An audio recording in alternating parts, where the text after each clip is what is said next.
नमस्कार मैत्रिणींनो, मी Madhuri's cooking and lifestyle ह्या माझ्या चॅनलमध्ये तुमच्या सगळ्यांचं खूप खूप स्वागत करते। तर आज आपण चिंच गुळाचं आंबट वरण कसं बनवायचं त्याची रेसिपी बघणार आहोत। गरम गरम वरण आणि भात आलं ना तोंडाला पाणी। चला तर मग आज आपण आंबट वरण भातच बघणार आहोत। तर हे आंबट वरण कसं बनवायचं त्याची रेसिपी बघणार आहोत। आपण आता सुरुवात करूया।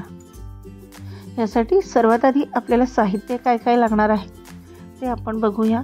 यासाठी लागणार आहे चिंचेचा कोळ, लाल मिरची पावडर, हळद, धना जिरा पावडर, मोहरी, जिरं, कढीपत्ता, मीठ, गोडा मसाला, गूळ आणि थोडासा हिंग। तर सर्वात आधी काय करायचं, आपण कुकरला तुरीची डाळ शिजवून घेतलेली आहे आणि आता ती डाळ आपण छान घोटून घेणार आहोत। ह्या पद्धतीने आता डाळ कशी शिजवायची ह्याचा व्हिडिओ मी नाही केला, मी डायरेक्ट डाळ शिजवलेली तुम्हाला दाखवतीये। दुसरीकडे कढईमध्ये तेल गरम करायला ठेवायचं आहे। तेल छान गरम होऊ द्यायचं। त्याच्यामध्ये आता आपण जिरं आणि मोहरी घालून घेणार आहोत। जिरं मोहरी छान फुलू द्यायची। आता ह्याच्यामध्ये आपण चिमूटभर हिंग घातलेला आहे। हिंग अजिबात स्किप करायचं नाही। थोडीशी हळद घालायची आहे आणि ही आहे चिंच। ह्या चिंचेचा कोळ आता ह्या पाण्यामध्ये आपण घालून घेणार आहोत। तुम्हाला कितपत आंबट पाहिजे त्या प्रमाणामध्ये चिंच घ्यायची आहे। आता ह्याच्यामध्ये आपण कढीपत्त्याची 10-12 पानं घालणार आहोत। ह्याच्यामध्येच गोडा मसाला घालायचा आहे। गोडा मसाला कंपल्सरी आहे आणि लाल तिखट। आता हे सगळं चमच्याच्या साहाय्याने मिक्स करायचं। थोडीशी धना पावडर याच्यामध्ये घालायची आहे। आता हा आहे गूळ। तर सगळ्यात मोठा प्रश्न पडतो तो म्हणजे चिंच आणि गूळ याचं प्रमाण। पण मी तुम्हाला एक टिप सांगते, ती म्हणजे कुठलाही पदार्थ करताना चिंच आणि गूळ एकाच प्रमाणात घ्यायचा आहे। साधारणपणे जेवढी चिंच घेतली तेवढाच गूळ घातला तर टेस्ट एकदम परफेक्ट होते, मग भाजी असो किंवा वरण असो।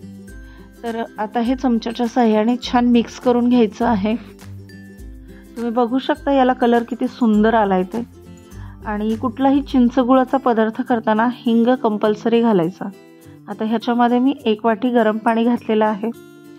हे छान मिक्स करून घ्यायचं आहे। तर हे चिंच गुळाचं वरण खायला खूप मस्त लागतं। तुम्ही पोळीसोबत किंवा भातासोबत खाऊ शकता। आंबट वरण आणि भात हे तर एवढं मस्त कॉम्बिनेशन आहे ना, अगदी नाव जरी काढलं तरी आपल्या तोंडाला पाणी सुटतं। आणि आता शिजवून घेतलेलं वरण आपण ह्याच्यामध्ये घालून घेणार आहोत।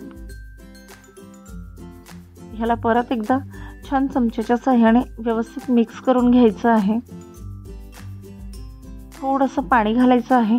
तुम्हाला वरण किती घट्ट किंवा पातळ हवंय त्याच्यावर आपण पाण्याचं प्रमाण ठरवू शकतो। याच्यात आपण चवीप्रमाणे मीठ देखील घालून घेतलेलं आहे। आता हे छान असं मिक्स करून घ्यायचंय। जेव्हा आपण तिखट आणि मसाला घालतो तेव्हाच मी मीठ घातलेलं आहे। आता बारीक चिरलेली कोथिंबीर याच्यामध्ये घालायची आहे। ही अजिबात स्किप नाही करायची, ह्याच्यामुळे वरणाला एक खमंगपणा येतो। आता हे छान मिक्स करून घ्यायचं आणि याला आता आपण मस्त उकळी आणून घेऊया। तुम्ही बघू शकता वरण छान उकळलंय, कलर देखील एकदम सुंदर आलेला आहे। तर रेसिपी नक्की ट्राय करा। चॅनलला लाईक, शेअर आणि सबस्क्राईब करायला विसरू नका आणि कमेंट करून सांगा रेसिपी आवडली की नाही ते। भेटूया माझ्या पुढच्या रेसिपीमध्ये। तोपर्यंत खूप खूप धन्यवाद।